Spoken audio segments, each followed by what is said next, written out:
हमारे चैनल पर आपको देखने को मिलेगी कई सारी रोचक कहानियाँ। ऐसी ही कहानियों के लिए सब्सक्राइब करें हमारा चैनल। धनपत नाम का व्यक्ति अपने बीवी बच्चों के साथ एक गांव में रहता था। वह गांव में जगह जगह घूमकर काम ढूंढा करता था। एक बार की बात है, काम ढूंढते ढूंढते वह दूसरे गांव जाने की सोचता है। दूसरे गांव जाने के लिए उसे एक जंगल से होकर गुजरना था। जंगल बहुत ही घना और लंबा था। वह अपने घर से सुबह चलना प्रारंभ कर देता है, साथ में भोजन भी रख लेता है। उसके पास खाना तो बहुत था, लेकिन पानी नहीं था। पानी की तलाश में वह एक कुएं के पास पहुंच जाता है। वह देखता है कि कुएं के पास एक गड्ढा है। वह गड्ढे में झांककर देखता है तो गड्ढे में एक शेर, एक सांप और एक शिकारी होता है। वह यह सब देख के हैरान रह जाता है, आखिर ये शेर इस इंसान को क्यों नहीं खा रहा और सांप इन दोनों को क्यों नहीं डसता। वह भी यह सब सोच ही रहा होता है, तभी उसे एक आवाज़ सुनाई देती है। वह गड्ढे में फिर से देखता है तो शेर कहता है, हे मनुष्य, हमारी सहायता करो, हम इस गड्ढे में फंसे हैं, कृपा कर मुझे बाहर निकालो। मैं बहुत कमज़ोर हो चुका हूँ क्योंकि मैंने 2 दिन से कुछ नहीं खाया है। मैं 2 दिन से यहाँ पे फंसा हुआ हूँ, इसी कारण मैं खुद बाहर नहीं आ सकता। कृपा कर मेरी सहायता करो, मेरी सहायता करो। वह ये सब सुन के हैरान रह जाता है और सोचता है, आखिर एक शेर कैसे बोल सकता है। तभी शेर फिर से कहता है, मेरी मदद करो, मुझे बाहर निकालो, वरना मैं यहाँ पर मर जाऊँगा। यह सुन के धनपत कहता है, नहीं, मैं तुम्हें बाहर नहीं निकालूंगा। तुम एक शेर हो, मैं जैसे ही तुम्हें बाहर निकालूंगा तो तुम तो मुझे ही खा दोगे। मैं तुम्हें नहीं निकालूंगा। अभी अभी तुमने कहा तुमने 2 दिन से कुछ नहीं खाया है, इसीलिए तुम मुझे मार दोगे। मैं तुम्हें क्यों बचाऊं? शेर कहता है, नहीं, मैं ऐसा कुछ नहीं करूंगा। मैं अपने वादे पर अटल रहूंगा। मैं तुम्हारी सहायता करूंगा अगर तुमने मुझे बचाया। मुझे बाहर निकालो, वरना मैं मर जाऊंगा। यह सब सुनकर धनपत को उस पर तरस आ जाता है और धनपत पास ही में बड़ी एक बेल उठा लेता है और गड्ढे में फेंक देता है, जिसकी मदद से शेर बाहर आ जाता है। शेर बाहर आकर धनपत का धन्यवाद करता है और कहता है, मैं यहाँ से पीछे वाली पहाड़ी की एक बड़ी गुफा में रहता हूँ। वो गुफा सबसे ऊंची जगह पर बनी है। तुम्हें जब भी मेरी ज़रूरत हो, मैं तुम्हारी मदद के लिए तैयार हूँ। बस तुम्हें वहाँ आना होगा। मैं हमेशा तुम्हारी मदद करूँगा। यह कहकर शेर गड्ढे के पास ही बैठ जाता है। इसके बाद सांप कहता है, तुमने शेर को बचा लिया, क्या तुम मुझे नहीं बचाओगे? मुझे भी बचाओ, मुझे भी इस गड्ढे से बाहर निकालो। सांप की पुकार सुनकर धनपत कहता है, आखिर मैं तुम्हें क्यों बचाऊं? तुम तो एक सांप हो और सांप का तो स्वभाव ही होता है इंसानों को डसना। कहावत भी है, सांप पालोगे तो वह तुम्हें ज़रूर निगल जाएगा। मैं तुम्हें कभी नहीं बचाऊंगा। तुम तो एक जहरीले जीव हो, तुम्हारा तो मरना ही ठीक रहेगा। इस पर सांप बहुत विनती करता है तो धनपत को फिर से उस पर दया आ जाती है और धनपत उसे भी गड्ढे से बाहर निकाल देता है। गड्ढे से बाहर निकलते ही सांप कहता है, हे मनुष्य, तुमने मेरी मदद की, अब समय आने पर मैं भी तुम्हारी मदद करूँगा। मैं कोई आम सांप नहीं हूँ, मैं नागों का राजकुमार हूँ। एक श्राप के कारण मैं एक आम सांप बन गया था, मेरी सारी शक्तियाँ चली गई थी, लेकिन 2 दिन के बाद मेरा श्राप टूट जाएगा और मैं फिर से नागराज कहलाऊँगा। जब भी तुम्हें मेरी मदद चाहिए होगी, तुम्हें बस नागराज, हे नागराज, नागराज 3 बार कहना होगा और मैं तुम्हारी मदद के लिए उपस्थित हो जाऊंगा। मैं नागलोक में रहता हूँ, मैं वहाँ से तत्काल तुम्हारी मदद के लिए आ जाऊंगा। यह सुनकर धनपत उसका धन्यवाद करता है और कहता है, कोई बात नहीं मित्र, तुमने मुझे नहीं काटा, यही मेरे लिए बड़ी बात है, और शेर ने भी मुझे नहीं खाया। तुम दोनों के इस आदर सत्कार और इस तरीके से मेरी मदद करने की बात कहने से मैं बहुत प्रसन्न हुआ। अब तो ठीक है, अब तुम दोनों अपनी जगह लौट सकते हो। इस पर वह मनुष्य गड्ढे से कहता है, हे व्यक्ति, तुमने इन दोनों को तो बचा लिया, मैं तो तुम्हारी ही बिरादरी का एक मनुष्य हूँ, क्या तुम मुझे नहीं बचाओगे? यह सुनकर धनपत कहता है, हाँ हाँ मित्र, मैं तुम्हें भी अवश्य बचाऊंगा। इस पर शेर और सांप कहते हैं, नहीं नहीं, ये तुम क्या करने जा रहे हो धनपत? अगर तुमने इसे निकाला तो तुम संकट में फंस जाओगे। यह एक बहुत ही बुरा धूर्त व्यक्ति है। मनुष्य का तो स्वभाव ही धोखा देना होता है, यह तो तुम भी जानते हो, आखिर तुम भी एक मनुष्य हो। इस धरती पर ज़्यादातर मनुष्य दुष्ट होते हैं, वह केवल औरों को कष्ट देना ही जानते हैं। ये भी उनमें से ही एक है। तुम इसे मत बचाओ, इसे तो मरने दो यहाँ। इस पर वो दोनों कहते हैं, तुम इसे मत बचाना और यहाँ से चला जाना, अब हम दोनों भी चलते हैं। यह कहकर शेर और सांप अपने अपने रास्ते चले जाते हैं और वह धनपत भी वहाँ से जाने लगता है। धनपत के जाते ही वह कहता है, रुको धनपत रुको, मेरी मदद करो, मैं तुम्हें कोई नुकसान नहीं पहुँचाऊँगा। आखिर एक शेर और सांप ने शाम तक ने तुम्हें कोई नुकसान नहीं पहुँचाया, तो मैं तो एक मनुष्य हुई हूँ, आखिर मैं तुम्हें क्या ही नुकसान पहुँचाऊँगा, कृपा कर मुझे बाहर निकाल दो। इस पर उसे तरस आ जाता है और धनपत उस व्यक्ति को भी बाहर निकाल देता है। वह उससे उसका परिचय पूछता है तो वह कहता है, मैं कोई शिकारी नहीं हूँ, किंतु मैं आज शिकार करने की इच्छा से इस जंगल में आया था और शिकार की खोज में मैं इस गड्ढे में गिर गया, और जहाँ पर ये शेर और सांप पहले से फंसे हुए थे। मैं एक सुनार हूँ, मेरी दुकान राजा के राज्य में है। राजा की राजधानी जहाँ है उस राज्य में मेरी एक बहुत बड़ी सुनार की दुकान है। मैं एक बहुत ऊंचे दर्जे का सुनार हूँ, मैं बहुत नामी भी हूँ वहाँ पर।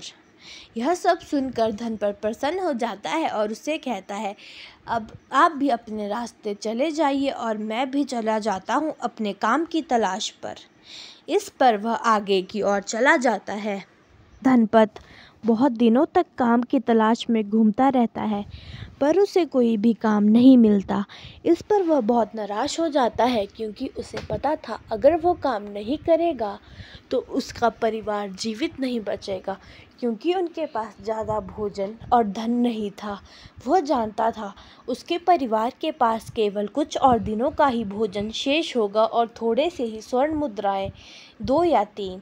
इस पर क्या ही होगा, अगर वो कुछ नहीं कमाएगा तो उसके परिवार का गुजारा ना होगा। वह बहुत ही चिंतित हो जाता है और वह बिल्कुल टूट जाता है।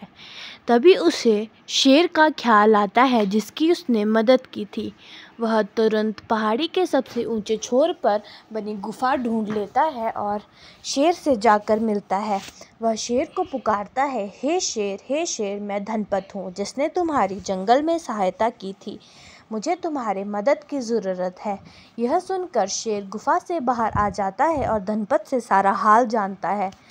धनपत की बातें सुनकर शेर कहता है, तुम यहीं रुको, मैं एक क्षण में आता हूँ। शेर गुफा के अंदर चला जाता है और थोड़ी देर में गुफा से बाहर आता है। धनपत उसकी बाहर ही प्रतीक्षा कर रहा होता है। जैसे ही शेर गुफा से बाहर आता है, वह धनपत को एक 9 लखा हार देता है। शेर कहता है, इसे बेचकर तुम बहुत सारा धन कमा सकते हो। यह हार मैं तुम्हें एक उपहार के रूप में देता हूँ। धनपत हार पाकर बहुत खुश हो जाता है, क्योंकि वह जानता था इसे बेचने के बाद उसके परिवार का गुजर बसर हो सकता है। वह हार को बेचने के लिए चला जाता है, लेकिन वह रास्ते में सोचता है, यह तो बहुत सुंदर हार है और बहुत महंगा भी होगा, क्योंकि शेर ने कहा है ये 9 लखा हार है। अब मुझे तो इसे किसी अच्छे व्यापारी को ही बेचना चाहिए। तभी उसे सुनार का ध्यान आता है जिसकी उसने मदद की थी। वह तुरंत राजा की राजधानी में चला जाता है और वहाँ पे उस सुनार को ढूंढ लेता है। सुनार से मिलकर वह उसे सारा हाल कह सुनाता है और सुनार को वह 9 लखा हार दे देता है। इस पर सुनार उस 9 लखे हार को ले लेता है और उसे अपने घर पर रुकने के लिए ही कहता है। 9 लखे हार को देखकर उसके मन में लालच आ जाता है। वह सोचता है, यह तो बहुत ही महंगा हार है, क्या मैं इसे अपने लिए रख लूं या फिर इसे राजा को गिफ्ट कर दूं। वह सोचता है अगर वो इसे राजा को उपहार के रूप में देगा तो राजा प्रसन्न होकर उसे बहुत सारा धन और इज्जत देगा। इसीलिए वह तुरंत राजा के महल पर चला जाता है। जैसे ही वह राजा को हार देता है तो राजा हार देखकर कहता है, यह तो मेरी रानी का हार है जो कुछ समय पहले चोरी हो गया था। ये तुम्हारे पास कैसे? क्या तुमने इसे चुराया था? यह सुनकर वह बिल्कुल हैरान हो जाता है और कहता है, नहीं नहीं महाराज, मैंने तो चोर को पकड़ा है, वह मेरे घर में है इस वक्त। चाहे तो आप सिपाही भेजकर उसे पकड़वा लीजिए, किंतु मुझे बख्श दीजिए, मैंने तो यह आपके पास लौटाया है, मुझे तो उपहार मिलना चाहिए। राजा यह सुनकर सोचता है और कहता है, तुम ठीक कह रहे हो।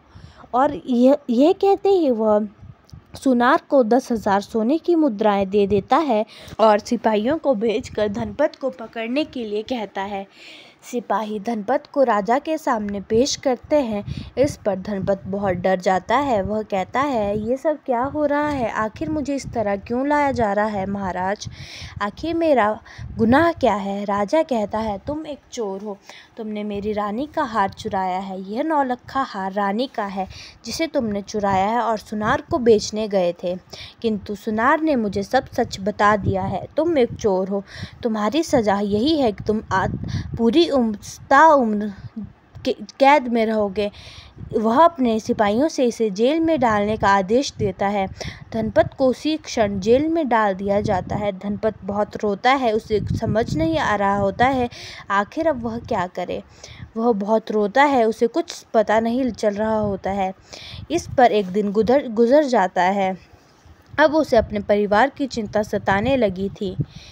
कुछ देर बाद 2 सिपाही जो जेल के बाहर पहरा दे रहे हैं वो आपस में बात कर रहे होते हैं कि राजा की बेटी को एक सांप ने काट दिया है। राजा ने कहा है जो भी उस सांप का जहर उतरवाएगा उसे इनाम मिलेगा, क्योंकि राजवैद्य से यह नहीं हुआ। राजवैद्य का कहना है कि राजकुमारी को जिस सांप ने काटा है वह बहुत जहरीला है, इसके काटने से कोई भी नहीं जीवित रहेगा। इसके काटने पर राजकुमारी की मृत्यु कुछ ही दिनों में हो जाएगी। राजा इस बात से बहुत चिंतित है और उसने कहा है जो भी राजकुमारी को बचाएगा उसे वह अपना आधा राज्य दे देगा। यह बात धनपत भी सुन लेता है और तभी उसे अपने सांप मित्र की याद आती है। वह ज़ोर ज़ोर से 3 बार कहता है, हे नागराज, हे नागराज, हे नागराज, मेरी मदद करो, मेरी मदद करो, मेरी मदद करो। यह कहते ही नागराज वहाँ प्रकट हो जाते हैं और कहते हैं, क्या बात है धनपत, तुमने मेरी सहायता की है, आज तुम्हें मेरी सहायता की ज़रूरत है, क्या बात है मुझे बताओ, मैं तुम्हारी सहायता करूँगा। इस नागराज के कहने पर धनपत उसे सारी बात बता देता है और नागराज कहता है, मैं उस जहर को उतार दूंगा और सारा श्रेय तुम ले लेना। तुम बस सिपाहियों से कहो कि राजा तक सूचना पहुंचा दे कि तुम उस जहर को उतरवा सकते हो। अगर तुमने उतरवा दिया तो तुम्हें आधा नहीं पूरा राज्य चाहिए, तुम यही मांग करना। पर इस पर धनपत कहता है, अगर मैं पूरा राज्य मांग लूँगा तो राजा का क्या होगा। धनपत की अच्छाई देखकर नागराज और भी प्रसन्न हो जाता है और उसे एक मणि देता है और कहता है, ये मणि आजीवन तुम्हारे पास धन की कमी नहीं होने देगी। यह मेरी तरफ से तुम्हारी ईमानदारी को देखकर एक उपहार है। ये मणि मेरे राज्य से है, यानी नागलोक से। तभी धनपत सिपाहियों से कहता है कि राजा को सूचना पहुंचा दो कि मैं जहर उतरवा सकता हूँ। जैसे ही राजा तक यह सूचना पहुँची, राजा बहुत प्रसन्न हो गया। राजा धनपत को बुलाता है और कहता है, यदि तुम यह मेरी बेटी को नहीं बचा पाए तो तुम्हें मृत्युदंड दे दिया जाएगा, तुम्हें भी मार दिया जाएगा। सोच लो, तुम्हें मेरी बेटी को बचाना ही होगा। इस पर धनपत कहता है, आप चिंता मत कीजिए। वह राजकुमारी के कक्ष में जाता है और नागराज उसके सारा जहर उतार देते हैं। राजकुमारी फिर से स्वस्थ हो जाती है। यह देखकर राजा बहुत प्रसन्न हो जाते हैं, कहते हैं, मैं तुम्हें अपना आधा राज्य दूंगा। धनपत कहता है, जी महाराज, अवश्य आप देना, क्योंकि आपने वादा किया था, किंतु मैं आपसे कहना चाहता हूँ कि मैं चोर नहीं हूँ। दरअसल ऐसी बात थी। वह राजा को सारी बातें बता लेता है और शेर भी गवाही देने के लिए आ जाता है और सांप भी सारा सच कहा सुनाता है। राजा को बहुत गुस्सा आता है और उस सोनार को मृत्युदंड दे दिया जाता है। महाराज अपना आधा राज्य धनपत को दे देते हैं और धनपत अब खुशी खुशी रहने लगता है। उसका जीवन अब आसान हो गया था। उसके पास सब कुछ था, धन दौलत, खाने के लिए अच्छा भोजन। वह अपने आधे राज्य को अच्छे से नियंत्रित करता था। ऐसी ही और मज़ेदार कहानियों के लिए सब्सक्राइब करें हमारा चैनल। धन्यवाद।